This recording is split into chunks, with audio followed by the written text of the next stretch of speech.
बुहुमा जोबस्रांनायनि उनाव थालांनाय सुबुंफोरा मा जागोन? थालांनाय सुबुंफोरा माबायदि जिउ खुंगोन? सुलुंनि बादिब्ला बुहुमा जोबस्रांलांनायनि गोबां खौराङा ससियेल मिडियायाव भाइरेल जायो। बे सोंथिया सरासनस्रा दि जुदि माबा मोनसे नंगुबै खैफोद जायो आरो बुहुमाव गासिबो जोबस्रांलाङोब्ला मा जागोन?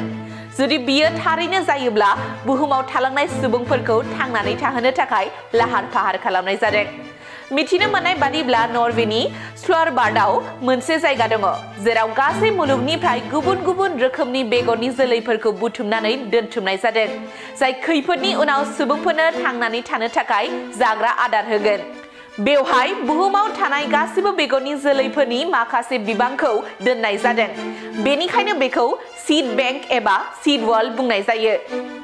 बे सीड बेंकआ नर्थ पोलनिफ्राय प्राय 1300 किल'मिटार गोजानाव नरवेनि स्वालबार्ड द्वीपआव दङ। बे सीड बेंकआव मुलुगनि 4.5 मिलियन आबाद बिफांफोरनि बेगर जोलैफोरखौ संरैखाथि खालामनानै दोननाय जादों।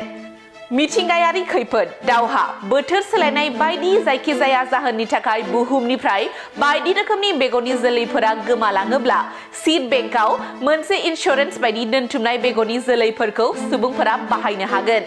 बे सीड बेंकआव बेगरनि जोलै दोनथुमनायाव भारतआ सिगांसिन। भारतआ जाग्रा आदारनि रैखाथिखौ गोख्रों खालामनायाव मोनसे गिदिर बिहोमा होदों। सीड बेंकआव दोनथुमनाय गासै बेगरनि जोलैफोरनि 15% भारतनि।